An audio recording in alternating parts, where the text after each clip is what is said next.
Bonjour à toutes et bienvenue dans ce nouveau podcast de Femme à part, podcast dans lequel aujourd'hui je vais vous parler de colère. L'une d'entre vous m'a demandé il y a quelque temps, est-ce que vous avez écrit un article, je ne trouve pas sur votre blog d'article sur la colère, ça m'aiderait beaucoup en ce moment.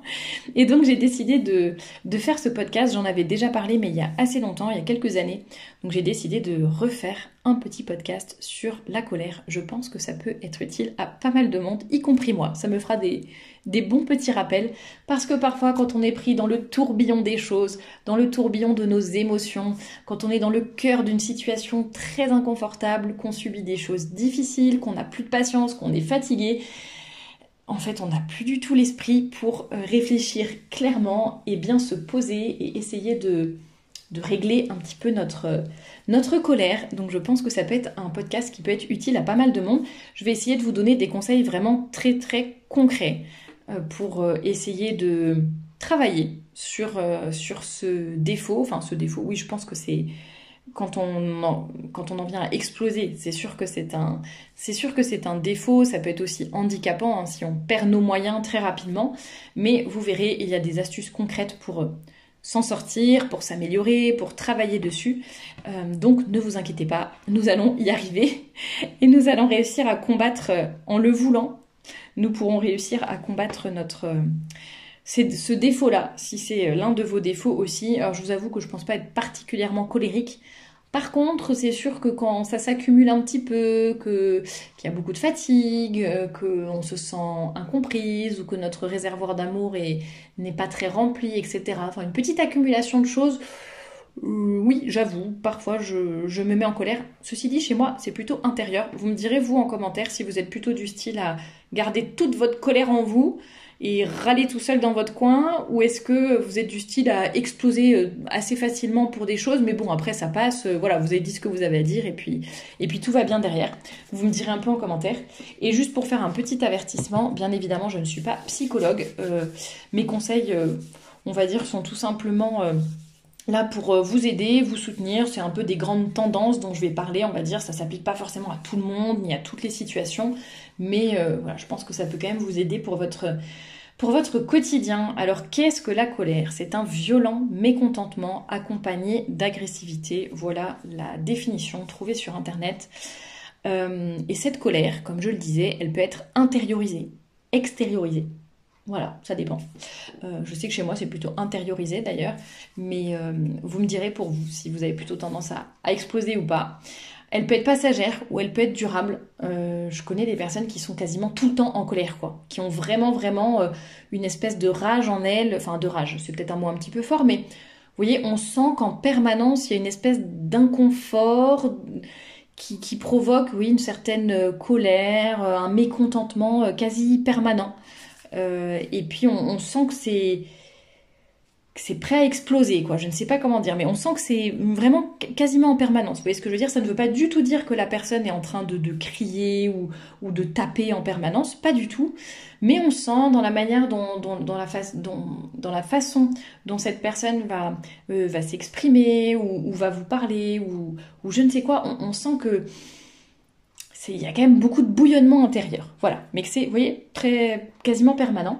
Et chez d'autres personnes, ça va être beaucoup plus passager. Ça va être vraiment, ouais, comme je vous le disais, beaucoup de fatigue accumulée, ou alors selon la période du cycle, selon la période qui est vécue aussi, s'il y a des épreuves, des choses comme ça, à la fin de la journée, parce qu'on a accumulé de la fatigue, ou voilà, ça peut être ou parce que vraiment la coupe est pleine, ça fait très très très très longtemps qu'on se retient, qu'on se méprise et puis qu'on se maîtrise, pardon, puis d'un coup voilà, ça va exploser. Donc ça va dépendre. La colère peut être silencieuse, elle peut être bruyante, on peut être très en colère, ne pas du tout le montrer et on peut exploser, extérioriser facilement aussi. Certains caractères ont plus de facilité à se mettre en colère, les sanguins par exemple, ou les bilieux, mais chez les sanguins par exemple, ça explose assez facilement, rapidement, et en fait on oublie presque aussitôt. En fait on se décharge, et puis ça passe. Chez les mélancoliques et les flegmatiques par exemple, ça peut s'accumuler davantage, on emmagasine, on a beaucoup de sang-froid, c'est des caractères qui en général restent calmes, mais par contre après ça explose d'un coup. Pour vous donner un petit peut-être un petit espoir si vous êtes assez colérique. Sachez que Saint François de Sales est devenu doux comme un agneau, mais il a dû énormément travailler là-dessus. C'était vraiment l'un de ses gros défauts. Il était très très très colérique et au fur et à mesure des années, les gens ne pouvaient pas du tout imaginer que c'était quelqu'un de colérique tellement il avait fait des efforts sur son tempérament et sur ce défaut qu'il avait. Donc, certes, nous ne sommes pas toutes Saint François de Sales, mais nous pouvons toutes y arriver et nous pouvons toutes travailler dessus. Pour moi, l'un des premiers conseils pratiques que je peux vous donner pour rentrer dans le vif du sujet, le premier conseil, c'est vraiment d'identifier les causes de la colère. Un peu, on va dire, le déclencheur. Comme je l'ai dit un peu plus haut, ça peut être la fatigue, ça peut être les hormones, ça peut être une personne en particulier. Vous ne pouvez pas vous empêcher, il y a vraiment de l'animosité envers quelqu'un et rien que d'être dans la même pièce qu'elle, ou d'en entendre parler, ou de devoir interagir avec elle, ça peut être une collègue par exemple au travail. Voilà, ça va être le déclencheur. Ça peut être une activité aussi que vous faites. Qu'est-ce que je pourrais vous donner comme exemple ? Vous êtes obligé de faire, je sais pas, de la couture par exemple, de repriser certaines choses pour votre famille ou autre. Et en fait, c'est vraiment une activité que vous ne supportez pas. Ça vous angoisse à moitié à chaque fois de faire ça parce que vous n'êtes pas manuel, ça vous intéresse pas, ça vous prend du temps, ça vous prend la tête. Et du coup, rien que d'entendre parler de couture ou de savoir qu'il y a votre petit tas de petites choses à repriser, d'ourlets à faire et de boutons à recoudre, alors déjà ça vous énerve rien que de le voir et rien que de savoir que vous allez vous y mettre, que vous allez devoir vous y mettre.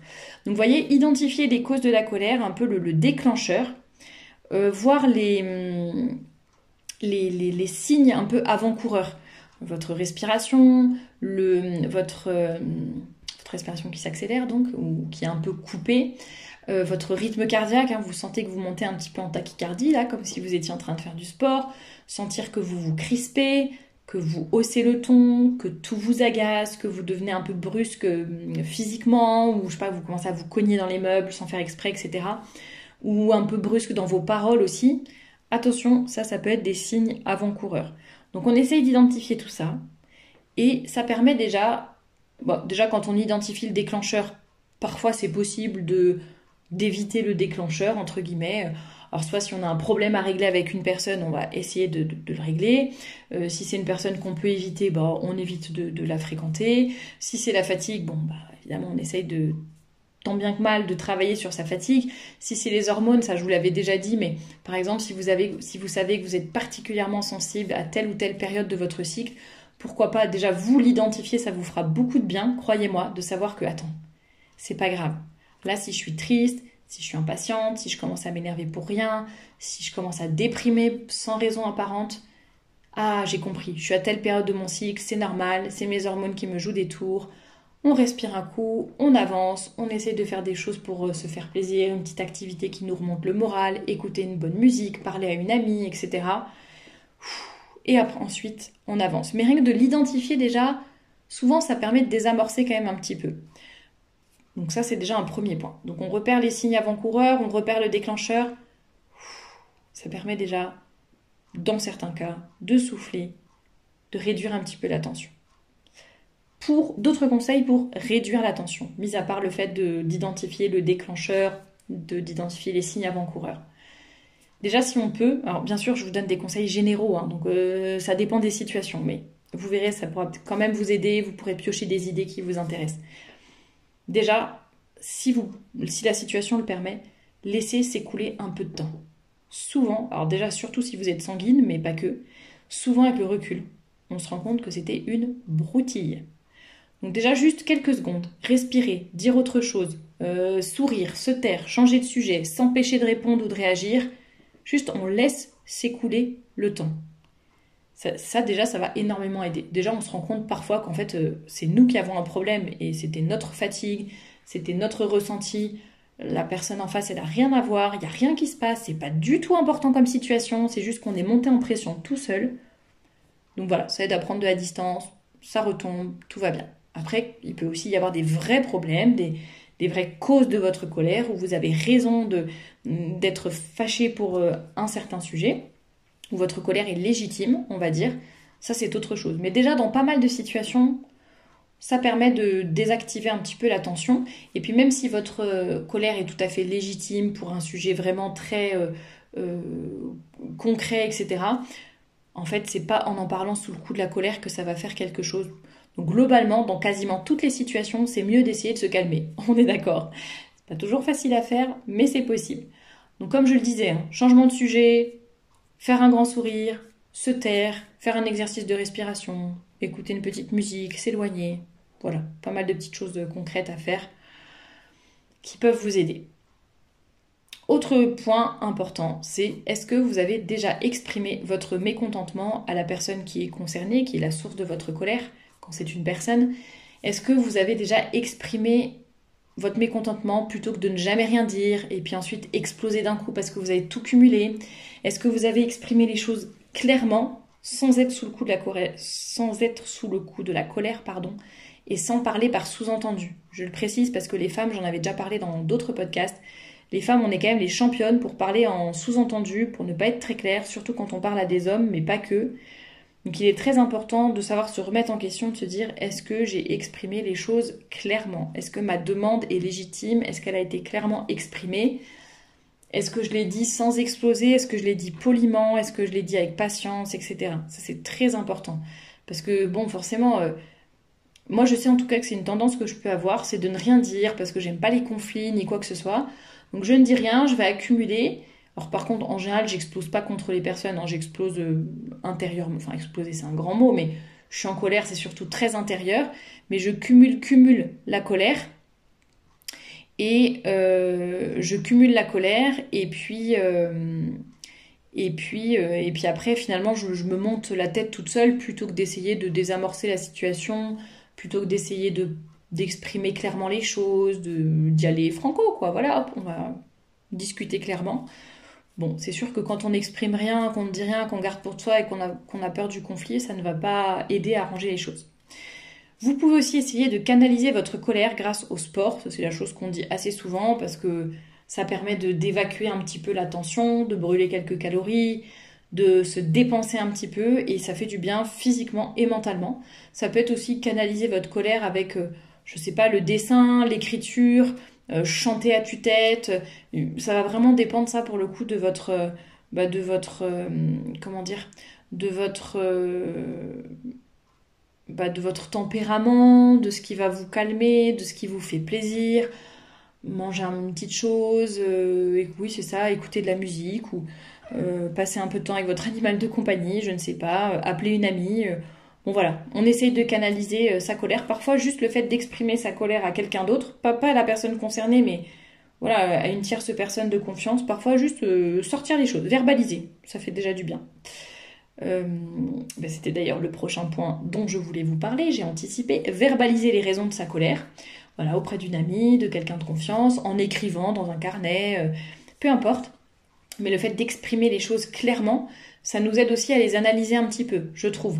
De dire mais pourquoi je suis en colère et parfois rien que le fait un peu de s'auto-analyser entre guillemets, hein, en verbalisant, en extériorisant, ça nous permet de comprendre que c'est pas si grave ou que tiens, il y a peut-être un axe d'amélioration, peut-être que je peux mettre telle chose en place, etc. Autre chose que j'ai noté, c'est le sommeil. Quand on peut, c'est vraiment avoir suffisamment de sommeil. Ça vous évitera d'être trop fatigué et d'être trop sur les nerfs et donc de ne plus vous maîtriser suffisamment. Si besoin, si c'est nécessaire, vous pouvez vous éloigner des déclencheurs. Alors quand je disais, hein, quand c'est une personne en particulier qui déclenche votre colère, je sais pas, une collègue spécialement avec qui c'est vraiment compliqué, essayez de vous éloigner tout simplement, de prendre un petit peu de distance, d'espacer les retrouvailles, etc. Ou un membre de votre famille. Hein. Bon, après, ça dépend des circonstances. Encore une fois, hein, si c'est votre mari qui vous met en colère, ça va peut-être être un petit peu compliqué de... Vous n'allez pas dire, bon, lui, ce soir, je rentre pas à la maison, c'est pas grave. Donc bon, encore une fois, je le dis bien, mes conseils sont assez généraux. Mais pourquoi pas, justement, si vous vous fâchez avec votre chair et tendre, eh bien, pourquoi pas, chacun dans son coin, hop, hop, hop, on part faire un petit tour du quartier pour faire retomber la pression. On ne va pas se dire, allez, tout de suite, on se met dans la conversation, dans la confrontation, on parle des choses tout de suite. Non, parfois, ça fait du bien de chacun prendre un petit temps de son côté, puis ensuite, on parle un peu plus posément. Pensez aux conséquences négatives aussi de votre colère. Est-ce que ça vaut le coup de vraiment d'exploser, d'être dans la confrontation, etc. Ou est-ce qu'il vaut mieux laisser passer, laisser tomber, ne pas causer de dégâts? C'est ce qui arrive souvent, je trouve, avec les personnes toxiques notamment. Il y a des personnes avec qui ont un tempérament vraiment manipulateur ou toxique, pervers narcissique, etc.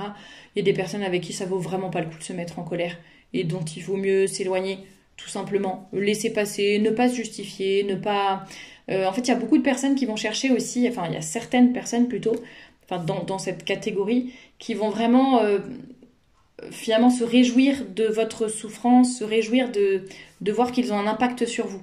Donc de voir par exemple que quand ils font telle chose, ça vous met en colère ou ça vous fait souffrir, eux ils vont se réjouir de ça. Donc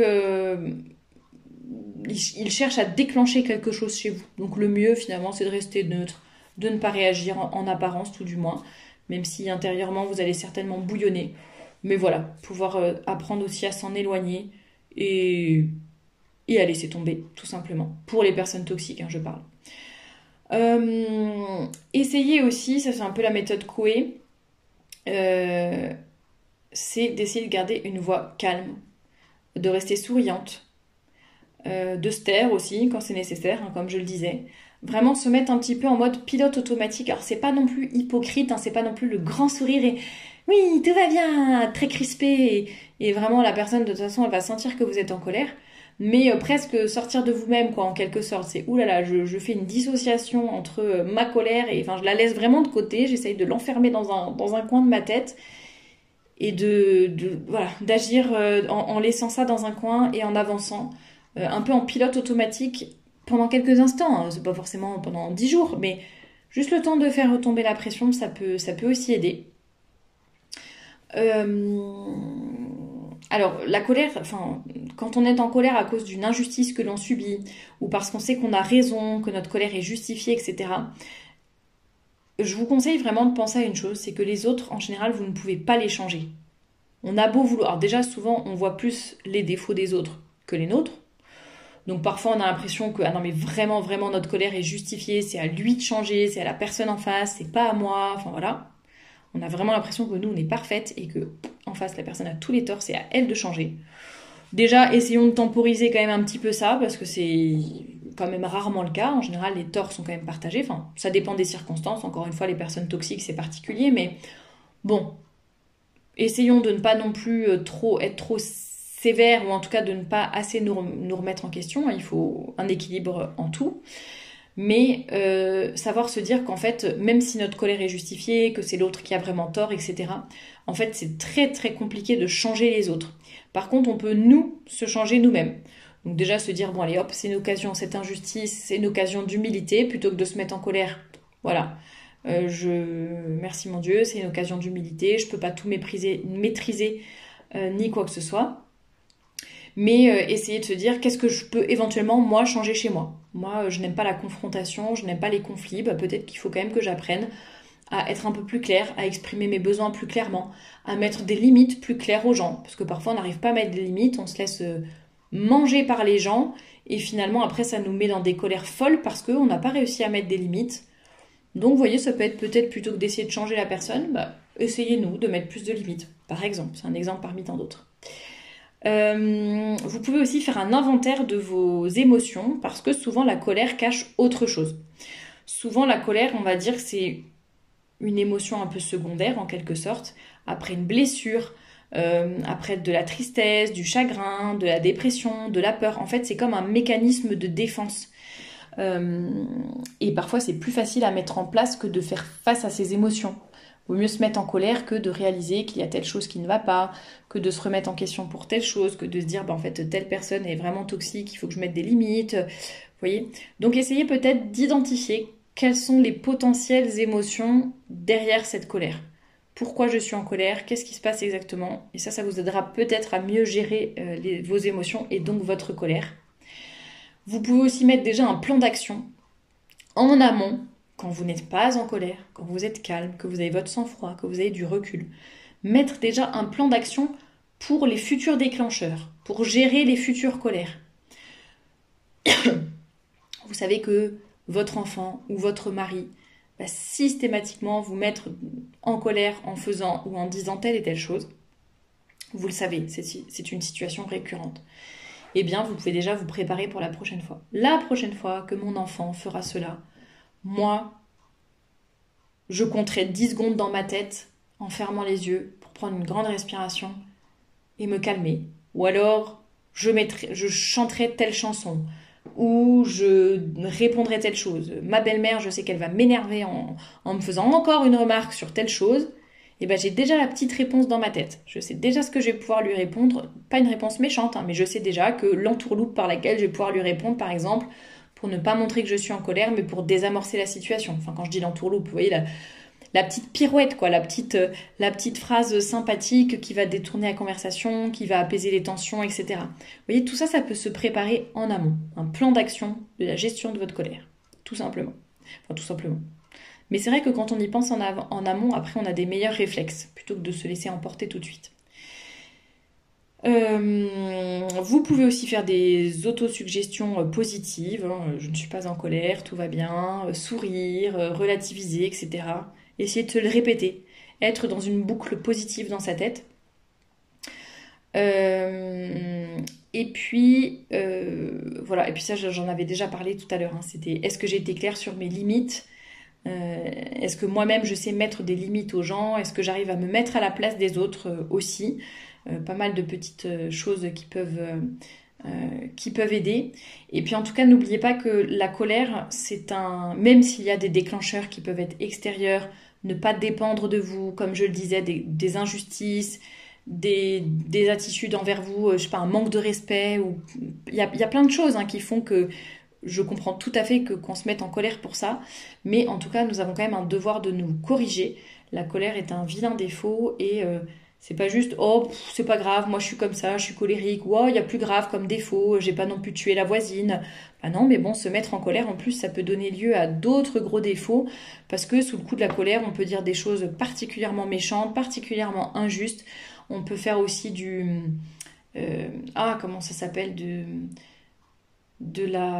j'ai le mot sur le bout de la langue, de la médisance par exemple, sous le coup de la colère, on peut dire un mensonge, une calomnie, une médisance, quelque chose de très méchant envers quelqu'un. Donc vraiment, on a le devoir de se corriger de ça.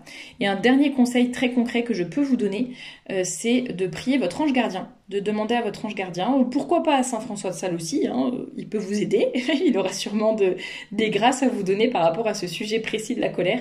Mais pourquoi pas demander à votre ange gardien de vous venir en aide et demander aussi à l'ange gardien de la personne en face. Vous savez que votre frère, par exemple, vous met très souvent en colère par ses attitudes. Eh bien, demandez à votre ange gardien et à celui de votre frère. Aidez-moi à m'apaiser, aidez-moi à le comprendre, aidez-nous à régler ce conflit gentiment, calmement, aidez-nous à bien nous entendre. Enfin, vous voyez, les anges gardiens peuvent faire beaucoup par rapport à ça. Donc, n'hésitez pas à les solliciter, ça peut être vraiment utile. Voilà pour les conseils concrets sur la colère. J'espère que ça vous aura aidé. N'hésitez pas à ajouter les vôtres, en commentaire si vous avez d'autres petites astuces concrètes à partager avec nous. Je suis sûre que ça pourrait être utile à pas mal de gens. Et puis, je vous souhaite de devenir aussi douce que Saint François de Sales. Et je vous souhaite surtout bon courage pour travailler sur ce défaut de la colère. Et je vous dis à très bientôt pour un nouveau podcast.